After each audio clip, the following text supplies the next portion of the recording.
എന്തെങ്കിലും അത്യാവശ്യത്തിന് പുറത്ത് പോവുകയാണെങ്കിലോ വീടിൻ്റെ പുറത്തോട്ട് കാല് വെച്ചാൽ എനിക്കപ്പം വിശക്കാൻ തുടങ്ങും. എന്താണെന്നറിയത്തില്ല.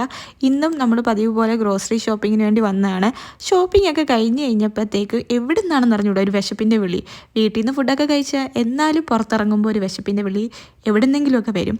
അപ്പം നമ്മളിന്ന് വന്നിരിക്കുന്നത് സ്ഥിരമായിട്ട് ഞങ്ങൾ ബർത്ത്ഡേ കേക്കൊക്കെ വാങ്ങിക്കാറുള്ള സ്ഥലത്താണ്. അപ്പോൾ ഈ ഷോപ്പ് ഞാൻ ഇതിനു മുമ്പ് കാണിച്ചിട്ടുണ്ട് ഷോർട്സിൽ തന്നെ. അപ്പം ഇന്നൊരു പേസ്ട്രി ട്രൈ ചെയ്യാമെന്ന് വിചാരിച്ചു. ഞങ്ങളിവിടുത്തെ കേക്ക് മാത്രമേ ട്രൈ ചെയ്തിട്ടുള്ളൂ, വേറെ കാര്യങ്ങളൊന്നും ഇങ്ങനെ ട്രൈ ചെയ്തിട്ടില്ല. അപ്പോൾ ഇവിടെ ഒരു വെരി ബെറി പേസ്ട്രി എന്ന് പറഞ്ഞിട്ടൊരു ഫ്രൂട്ട് പേസ്ട്രി ഉണ്ടായിരുന്നു. അത് കാണാൻ നല്ല ഭംഗിയായിരുന്നു. കണ്ടപ്പോൾ തന്നെ എനിക്ക് കഴിക്കാൻ തോന്നി. അപ്പോൾ നമ്മളത് ബില്ല് ചെയ്തിട്ടുണ്ട്. ചേട്ടൻ വേറെ എന്തൊരു ഐറ്റം കൂടെ വാങ്ങിച്ചിട്ടുണ്ടായിരുന്നു കേട്ടോ. അപ്പോൾ ഇതാണ് ഞാൻ വാങ്ങിച്ച സാധനം. ഭയങ്കര ടേസ്റ്റ് ആയിരുന്നു ഗൈസ്. ആ ഒരു കസ്റ്റാർഡിൻ്റെ ടേസ്റ്റും ആ ഫ്രൂട്ട്സിൻ്റെ ഒരു ഫ്രഷ് ടേസ്റ്റും എല്ലാം കൊണ്ട് നല്ല അടിപൊളിയായിരുന്നു. അപ്പോൾ ചേട്ടൻ്റെ ഫുഡ് ഞാൻ കഴിച്ചു നോക്കിയായിരുന്നു. അത് പക്ഷേ എനിക്ക് ഞാൻ വീഡിയോ എടുത്തില്ല, ആക്രാന്തത്തോടെ ഇത് കഴിക്കുകയായിരുന്നു.